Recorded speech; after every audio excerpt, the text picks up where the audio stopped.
Halloween is fast approaching.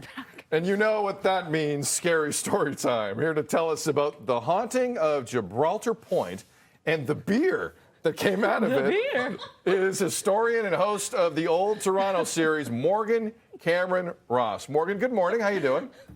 Pretty good. How you guys doing? Just puberty, all good. Morgan, this is incredible because the backstory behind this beer connects to Toronto's, as you say, greatest murder mystery. Take us back in time. Yeah, well, it's arguably the most notorious murder mystery in Toronto. It's the killing of John Paul Rattlemuller at Gibraltar Point on the islands in 1815. So what we did with the beer was kind of pay homage to this, spooky past via the beer. So, more we'll get to the beer here more in a second. I just want to dive into the story a bit more here. So, the long and short of it is, ghost sightings have been reported for years around this lighthouse. Walk us through the story a bit. How did it get to that point?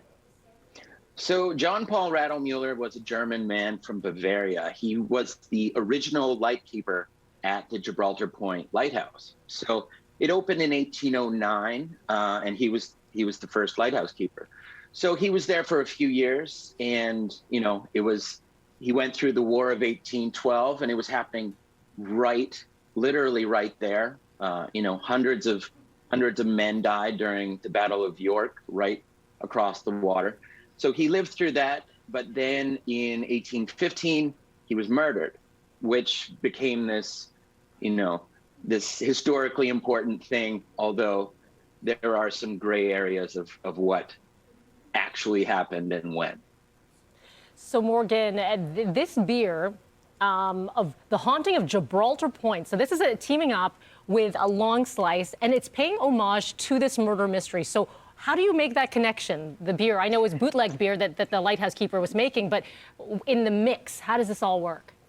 Well, we teamed up with, Old Toronto teamed up with Long Slice Brewery, and we had this really cool idea where we would tell the story of the haunting of Gibraltar Point, which if you go to the QR code on the actual can, it takes you to a short mini documentary that I did about the actual backstory of it.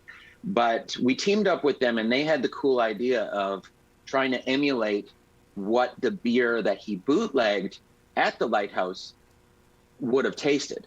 And, we look back at roughly what it would have been, and they tried, and I believe successfully to emulate what it probably would have tasted like.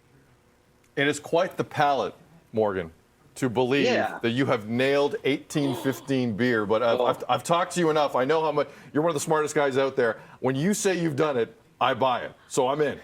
I just scanned I just scanned the QR code, Morgan, and I'm ready to watch this story. All right. This is awesome. Yeah. That's easy. So cool. There's a lot of layers to this. It's a murder mystery. There's ghosts, beer from 1815. What doesn't this have? Morgan Cameron Ross, host of the Old Toronto Pod. Morgan, days before Halloween. This is a cool story, man. Thanks for joining us today. Appreciate it. Thank you. And one quick thing is we're holding a little launch thing tonight at the Long Slice Brewery at 484 Front Street East. As of 7 p.m., I'll be there, and we're going to be testing the beer over and over and over again. Say no more. All right. Okay, done. Come say hi. Game on. Thanks, Morgan. See you, Morgan.